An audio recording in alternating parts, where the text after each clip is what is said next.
இந்த எல்லா எழுத்துக்களையும் பகவான் முன்னாடி ஒரு தடவை சொல்லிட்டு கடைசியில் ஒரு பிரார்த்தனை பண்ணுவேன். என்னன்னு கேட்டா, நீ ரொம்ப பெரியவன், எனக்கு நல்லது பண்ணு, உத்தாரம் பண்ணு அப்படின்னு பிரார்த்தனை பண்ணி, இந்த அர்த்தம் வரத்துக்கு இந்த அக்ஷரங்களை எப்படி சேர்க்கணுமோ அது உனக்கு தெரியும், நீயே சேர்த்துக்கோ அப்படின்னு நான் பகவத் சந்நிதியில பிரார்த்தனை பண்ணுவேன். அது உனக்கு தெரியுமே, நீ சர்வஜ்ஞ, அதனால உனக்கு தெரியாததே ஒன்றும் இல்லை. அதனால இந்த அக்ஷரங்களை எல்லாத்தையும் நான் உனக்கு சொல்லிட்டேன். இது எனக்கு நல்லது பண்ணணும்னா நான் என்ன கேட்க வேண்டி இருக்கு, எந்த வார்த்தைகள்ல கேட்க வேண்டி இருக்கு, என்ன ஸ்லோகங்கள்ல கேட்க வேண்டி இருக்கு, அது எல்லாத்தையும் நீயே எழுதிக்கோ, எழுதிட்டு எனக்கு அனுகிரகம் பண்ணு, என்ன உத்தாரம் பண்ணு அப்படின்னு பிரார்த்தனை பண்ணிட்டு போவேன் அப்படின்னு அவன் சொன்னான்.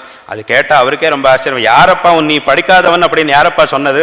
இவ்வளவு பெரிய ஞானியா இருக்கே, இதுக்கு மேல என்ன வேணும்? எல்லோ பெரிய சாஸ்திரங்கள் எல்லாரும் படிக்கச்சவா நிறைய பேர் இருக்கா, ஆனா அவர்களுக்கும் இந்த ஞானமே கிடையாது, இந்த மாதிரி ஒரு பக்தியே கிடையாது. யார் உன்னை படிக்காதவன் அப்படின்னு சொன்னது அப்படின்னு அப்புறம் அவர் சொன்னார். ஸ்தோத்திரங்களையும் அந்த அபங்கங்கள், இந்த கிரந்தங்களை எல்லோரும் தினமும் பாராயணம் பண்ணணும். ஒரு தடவை எல்லாம் பாராயணம் பண்ணியாச்சுன்னா திருப்பி பாராயணம் பண்ணணும். இந்த மாதிரி பண்ணிட்டே இருக்கணும். அந்த மாதிரி பண்ணிட்டு இருந்தா ஒரு நல்ல சம்ஸ்காரம் கிடைக்கும், ஒரு நல்ல பகவத் அனுகிரகம் நமக்கு கிடைக்கும்.